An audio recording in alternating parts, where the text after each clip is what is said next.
लुधियाना से बीजेपी प्रत्याशी रवनीत सिंह बिट्टू के लिए केंद्रीय मंत्री कैलाश चौधरी ने चुनाव प्रचार किया। लुधियाना में केंद्रीय मंत्री कैलाश चौधरी ने जनता को केंद्र सरकार की पिछले 10 वर्षों की उपलब्धियां गिनवाई और उन्होंने जनता से रवनीत सिंह बिट्टू के पक्ष में वोट करने की अपील की। इस दौरान कैलाश चौधरी ने कांग्रेस पर कटाक्ष किया और राहुल गांधी पर भी प्रतिक्रिया दी। बता दें कि पंजाब में 1 जून को वोटिंग होगी और 4 जून को नतीजे सामने आए। पंजाब में कांग्रेस ने फिरोजपुर लोकसभा सीट के लिए उम्मीदवार के नाम का ऐलान कर दिया है। कांग्रेस ने शेर सिंह घुबाया को टिकट दी है। बता दें कि पंजाब में कांग्रेस ने 13 की 13 सीटों पर अपने उम्मीदवारों के नामों का ऐलान कर दिया है। घुबाया ने साल 2021 में अकाली दल का साथ छोड़कर कांग्रेस ज्वाइन की थी। घुबाया अकाली दल से 2 बार सांसद भी रह चुके हैं। फिलहाल फिरोजपुर सीट से अकाली दल के अध्यक्ष सुखबीर सिंह बादल सांसद हैं, लेकिन इस बार उन्होंने इस सीट पर बॉबी मान को उम्मीदवार बनाया। लुधियाना की मुख्य चुनाव अधिकारी साक्षी साहनी ने जानकारी साझा की है कि पंजाब में लोकसभा चुनाव के तहत नामांकन भरने की प्रक्रिया शुरू हो चुकी है। नामांकन 14 मई तक भरे जा सकेंगे। उम्मीदवार 10 तारीख को नामांकन भर सकते हैं।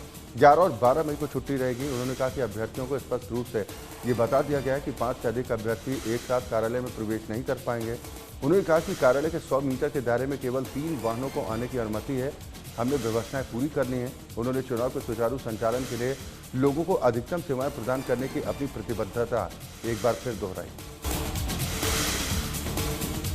फरीदकोट से बीजेपी प्रत्याशी हंसराज हंस नंगे पैर चुनाव प्रचार करते दिखाई दिए। इस दौरान उन्होंने कहा कि सूफियों की नगरी चुनाव प्रचार के पहले ही दिन एक अजनबी ने मुझे पैरों में जूते पहने देखकर टोका। उस दिन से मैंने ये वादा किया कि जब भी फरीदकोट आऊंगा तो नंगे पैर आऊंगा।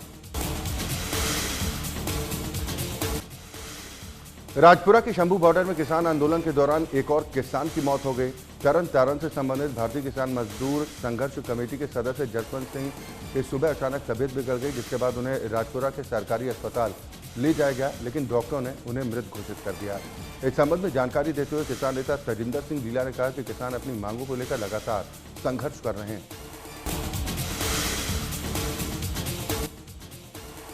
बठिंडा के गांव गुद्दा में बिजली के शॉर्ट सर्किट के कारण गेहूं की फसल में आग लग गई। गांव गुद्दा निवासियों की ओर से एक बड़ा इकट्ठा करने का ऐलान किया गया, जिससे पहले ओलावृष्टि के कारण बर्बाद हुई फसलों का मुआवजा सरकार द्वारा किसानों को नहीं दिया गया। अब बिजली की शॉर्ट सर्किट की वजह से फसल को नुकसान पहुंचा है।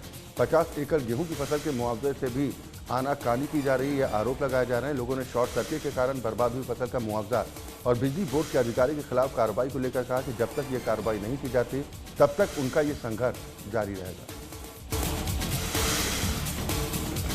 मानेसर में एक फैक्ट्री में पराली में भीषण आग लग गई। आग लगने से करोड़ों की पराली जलकर खाक हो गई। सूचना मिलते ही मौके पर पहुंची फायर ब्रिगेड की टीम ने कड़ी मशक्कत के बाद आग पर काबू पाया। आग लगने की वजह से बिजली के तारों में स्पार्क होना बताया जा रहा है। फिलहाल आग लगने से कोई हताहत नहीं हुआ है।